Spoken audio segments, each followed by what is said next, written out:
Salut à toutes et à tous les amis, bienvenue dans cette nouvelle vidéo, j'espère que vous allez très bien, moi ça va pas mal, nous sommes dans un cadre exceptionnel avec un setup professionnel et aujourd'hui on va parler de ça.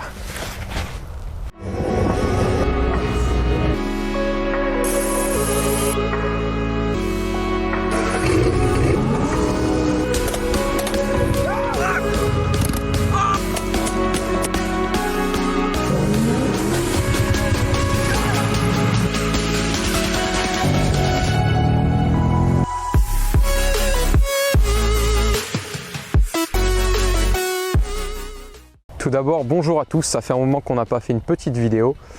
Nous avons maintenant un petit setup professionnel avec microphone, caméra, etc. Nous sommes chauds. Je suis à la ferme, dans les champs. Je suis désolé si j'ai du mal à parler, il fait froid, vous savez, ce genre de froid qui vous anesthésie la figure. Donc voilà, on est mi-novembre, c'est bientôt la période de chasse au chevreuil, à l'ours, etc. Et donc aujourd'hui, on va s'occuper de mon petit fusil. Alors ce fusil est un SKS. Les grands amateurs des anciens Call of Duty et peut-être PUBG et d'autres jeux vidéo le reconnaissent peut-être. Un petit SKS. Voilà, alors je vous ai jamais présenté ce fusil encore. J'ai fait quelques vidéos dessus. Que j'ai jamais posté, je m'en excuse. Notamment, je l'ai entièrement révisé, nettoyé, un peu refait la crosse, etc. Donc peut-être que je vous balancerai ça si ça vous intéresse. C'est une vidéo qui fait peut-être 15 minutes, je crois, mais c'est que voilà, c'est qu'on dirait de l'ASMR vraiment où je suis en train de le refaire. Donc voilà. Alors ce fusil inventé, créé par les Russes en 1945, par l'Union soviétique, devrais-je dire. Fusil semi-automatique tirant du 7.62. Alors le 7.62, voilà, si vous avez l'habitude de jouer aux jeux vidéo, peut-être que vous connaissez un peu. Le 7.62, c'est ça. Voilà, je sais pas si ça va bien prendre, mais c'est ça. Donc c'est une munition, on va dire de calibre moyen. C'est pas du 308, c'est pas des trucs incroyables, mais ça reste une munition qui vous permet de tirer. Je crois que ça a une portée effective peut-être jusqu'à 300 mètres. Donc on peut quand même faire du tir longue distance et ça a un pouvoir d'arrêt quand même assez phénoménal. Donc fusil semi-automatique qui d'origine était avec ce petit. Alors la lumière va peut-être changer. Nous avons le coucher de soleil qui se barre. Je vais vous montrer ça peut-être parce que c'est quand même magnifique. Voilà, c'est quand même beau. Voilà, donc d'origine avec ce petit chargeur intégré, devrais-je dire, donc il n'est pas détachable. On peut mettre 10 coups dedans. Il s'ouvre comme ça. Hop, voilà. Alors à l'époque, ils mettaient les munitions, vous savez, avec ces espèces de trucs métalliques là, les petits clips métalliques où tu les rentres comme ça. Pour moi, je mets mes munitions juste comme ça. Peut-être qu'à l'occasion, je m'achèterai un chargeur détachable, ça existe. Donc voilà, celui-ci a une baïonnette. Voilà, alors c'est une baïonnette en pointe, il en existe en couteau, il en existe différentes, celle-là c'est la pointe. Voilà. J'ai mis la petite sangle originale en cuir et tout. Et voilà, alors celui-ci, donc comme je l'ai dit, inventé par les Russes en 45, celui-ci est un chinois. Donc il faut savoir que le SKS c'est un peu comme les Kalachnikov, tout type de Kalachnikov à l'heure actuelle qui ont, voilà, c'est des armes soviétiques mais qui sont après fabriqués dans tous les pays d'Europe de l'Est, yougoslaves, qui sont fabriqués par les Chinois notamment. Donc celui-ci c'est un SKS chinois. Voilà, je ne sais pas si vous arrivez à voir les inscriptions là. Mais voilà, c'est un SKS chinois. Alors je l'ai acheté 390 $. Il faut savoir qu'il y a quoi, il y a 5 ans, 6 ans, bon 10 ans même admettons, ça valait quoi, 100 balles, 150 balles et maintenant ça vaut un peu plus cher. Parce que les gens se sont rendus compte que c'est des fusils qui sont très robustes, qui sont intéressants en tout type de circonstances et qui valent pas cher. Voilà. Donc le SKS c'est pas un fusil qui est fait pour tirer super loin non plus. Voilà la portée. Alors les soviets à l'époque ils étaient chauds. La mire métallique va graduellement de 0 jusqu'à 1000 mètres. Tirer un SKS à 1000 mètres, faut quand même avoir faut en avoir dans le pantalon. Mais moi je tire à 200, 300 mètres sans problème, il n'y a pas de souci. Alors, d'origine, le SKS n'a pas de lunettes. Voilà, d'origine, le SKS, alors ça va en faire pleurer beaucoup, mais d'origine, le SKS n'a pas d'optique du tout. C'est que métallique. Il n'a jamais été fait d'ailleurs pour avoir une lunette. Il y a un modèle, je crois, de SKS qui a été fait pour les scouts, les éclaireurs, quoi, pour pouvoir mettre une lunette ici, mais voilà. Donc là, j'ai récemment installé ce petit support à lunettes, voilà, qui vient s'enclencher dans la mire arrière et qui vient se mettre dans un pin qui existait déjà ici à l'arrière. Et voilà, c'est à peu près tout. J'ai pas envie de vous faire une présentation trop folle de ce fusil.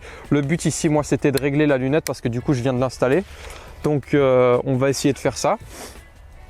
Et puis voilà, c'est à peu près tout. Que dire d'autre? Quand je l'ai acheté, il n'était pas dans cet état-là.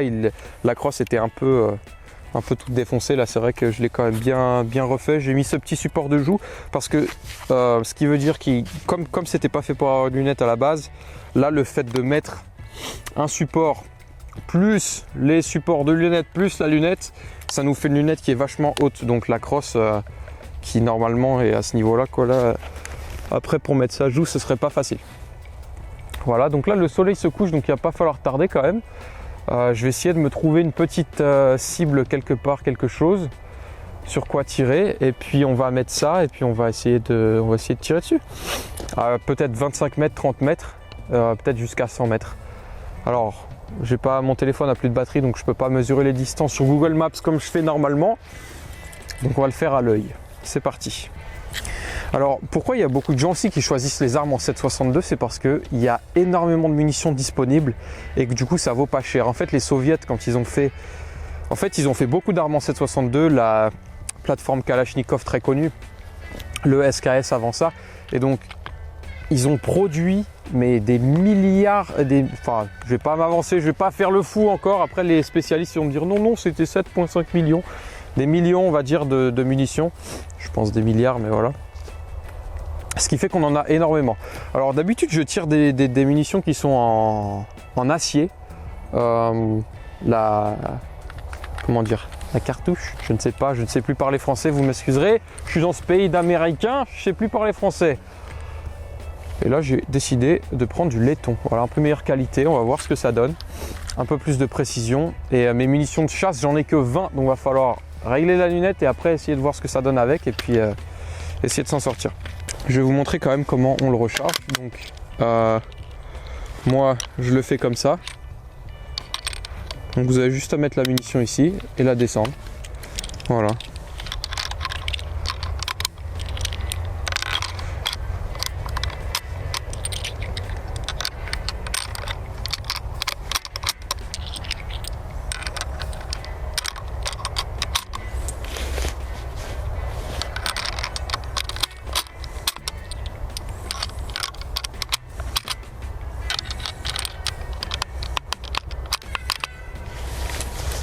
Voilà, la sécurité est mise.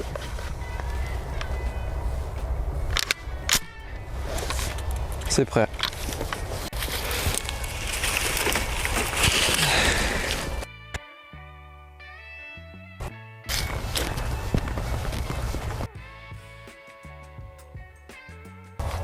Voilà, donc là j'ai mis la cible à 40 mètres.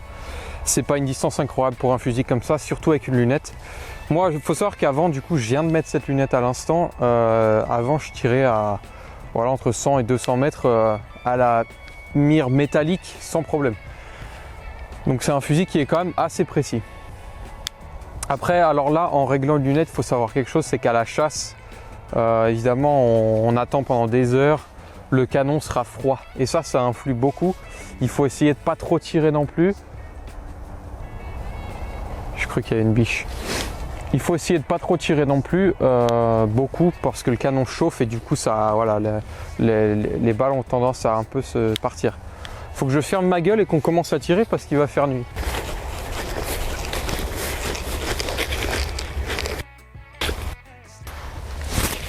Ah, il fait froid. J'ai mes petites oreillettes, histoire de me protéger du son. Le 762 ça cogne quand même un peu, ça fait quand même pas mal de bruit.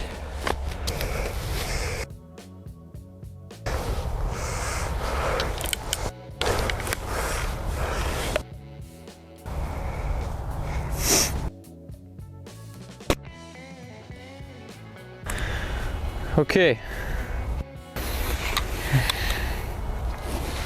Alors, je sais pas si vous avez vu où ça a tiré.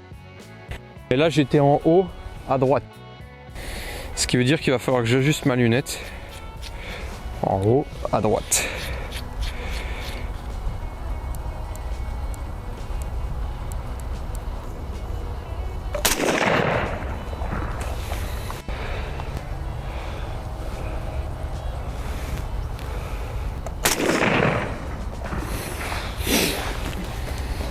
Ok, je suis encore un peu haut.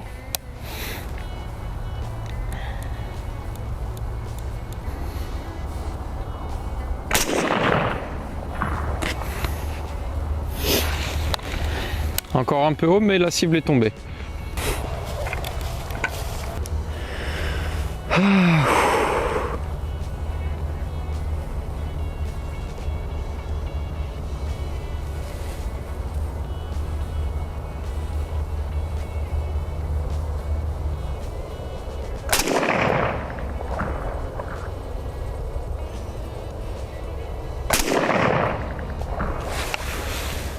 Ok, j'ai l'impression d'être toujours un peu bas. D'être un peu haut, pardon. Je sais même pas si je vais avoir le temps de faire mon tir à 100 mètres. Car il est déjà sombre.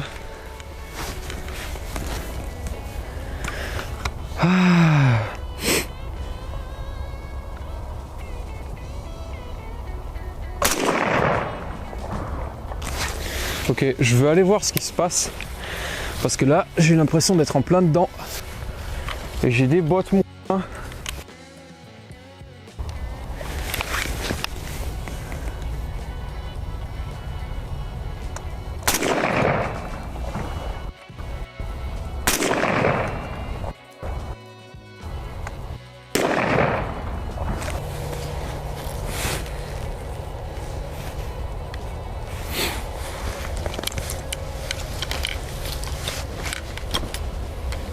Bon les amis, il fait déjà super sombre. Là quand je me mets face au coucher de soleil ça va un peu, mais là moi je commence à voir moyen. Donc je vais m'arrêter là pour aujourd'hui. Je testerai ensuite à 100 mètres et puis je pense que je suis prêt. Là je suis dans le 1000, donc voilà, c'est à peu près comme ça que vous réglez une lunette. En fait il faut commencer à 30 ou 40 mètres, même à 25 et faire un premier tir. Et puis on voit tout de suite là où ça tombe, puis après il faut ajuster en gros. Le principe est pas très con, hein. Après là je vous la fais grossièrement puisque normalement c'est des yards et chaque clic sur la lunette, donc ça je vous ai pas montré. La lunette en fait s'ajuste grâce à une molette qui fait la gauche et la droite et une molette qui fait de haut en bas. Donc voilà, et ensuite évidemment là en le faisant à 40 mètres ça va être différent à 100 mètres. Il faut, là c'est pour ça que je vais le faire à 100 mètres et voir où ça tombe et ajuster encore un peu et après on est bon. Donc voilà, j'espère que ça vous aura plu. Restez branchés parce que du coup c'est bientôt la chasse. Et voilà. Là j'ai un cousin qui a chopé un coyote sur la ferme la semaine dernière. Donc moi je suis chaud, j'ouvre les yeux. Et sinon le chevreuil dans 2 semaines. Donc voilà, restez branchés. Amusez-vous bien, passez une bien bonne soirée. Tchuss!